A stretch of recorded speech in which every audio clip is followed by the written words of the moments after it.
Chapter کی reading کی طرف آتے ہیں۔ ملکی پرندے اور دوسرے جانور۔ مقاصد تدریس اس کے کیا ہیں؟ مزاحیہ ادب کے معنی و مفہوم سے آگاہ کرتے ہوئے طلباء کو شفیق الرحمن کے مزاحیہ اسلوب سے متعارف کرانا۔ یہ ہم کافی حد تک جو ہے وہ ان کے تعارف میں ان سے واقفیت حاصل کر چکے ہیں کہ ان کا جو مزاحیہ اسلوب تھا یعنی لکھنے کا طریقہ جو تھا وہ بہت اچھا تھا، پروکار انداز سے لکھتے تھے۔ اور مزاحیہ ادب کیا ہوتا ہے کہ ہنسی مزاح جو ہے وہ کا استعمال کرتے ہوئے کوئی تحریر لکھنا۔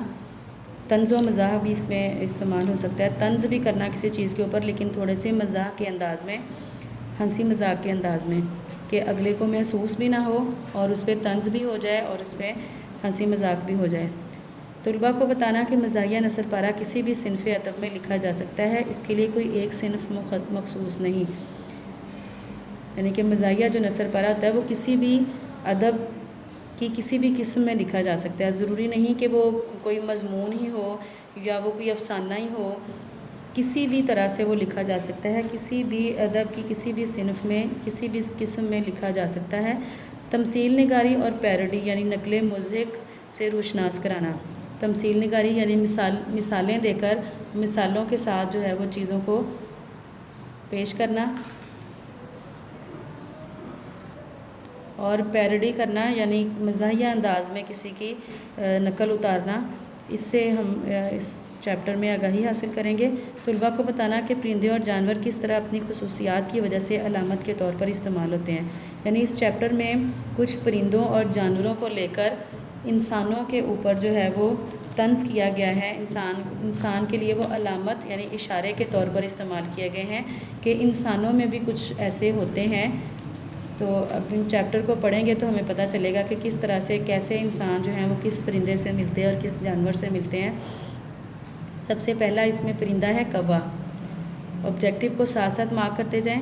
کوا گرامر میں ہمیشہ مذکر استعمال ہوتا ہے، پہلا جملہ ہی جو ہے وہ اس کا آبجیکٹو ہے۔ کوا گرامر میں ہمیشہ ڈیش استعمال ہوتا ہے۔ کوا صبح موڈ خراب کرنے میں مدد دیتا ہے، ایسا موڈ جو ویسے بھی کوئی خاص اچھا نہیں ہوتا۔ موڈ یعنی آپ کا جو مزاج ہوتا ہے اس کو خراب کرنے میں صبح مدد دیتا ہے، یعنی صبح ہی پرندے جو ہیں کوے، خاص طور پر پرندوں میں کوا جو ہے وہ صبح بولنا شروع کر دیتا ہے۔ تو صبح ویسے بھی اگر صبح اٹھنے کے جو عادی نہیں ہیں اگر کبھی اٹھ جائیں تو ان کا موڈ ویسے بھی اچھا نہیں ہوتا اور کوے کے بولنے سے اور زیادہ موڈ خراب ہو جاتا ہے۔ کوا گا نہیں سکتا اور کوشش بھی نہیں کرتا، اس میں گا جو ہے آبجیکٹو ہوگا۔ کوا ڈیش نہیں سکتا، کیا نہیں سکتا، کھا نہیں سکتا، سن نہیں سکتا، گا نہیں سکتا۔ وہ کائیں کائیں کرتا ہے، کائیں کے کیا معنی ہے؟ میرے خیال میں تو اس کا کوئی مطلب نہیں۔ اب یہاں پر اگر ہم دیکھیں کہ کس طرح کے لوگوں کو جو ہے وہ اس میں کوے کو کس طرح کے لوگوں کے لیے علامت کے طور پہ استعمال کیا گیا ہے، تو ایسے لوگ جو خام خواہ ہی بولنے کے عادی ہوتے ہیں، بہت زیادہ بولتے ہیں، بلا وجہ بولتے ہیں، اور صبح ہی اٹھ کر پورے گھر میں شور مچا دینا۔ اور اکثر ہم مثال کے طور پر زیادہ بولنے والے کے لیے ہم مثال بھی دیتے ہیں کہ تم نے تو کوے کھائے ہوئے ہیں، کیا کائیں کائیں لگائی ہوئی ہے۔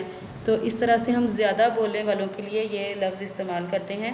تو اس میں مصنف بھی یہی کہہ رہے ہیں کہ وہ کائیں کائیں کرتا ہے، کائیں کے کیا معنی ہے؟ یعنی جو لوگ فضول میں بولتے ہیں ان کے بولنے کا کوئی مطلب مقصد نہیں ہوتا، بس وہ فضول ہی بولتے رہتے ہیں۔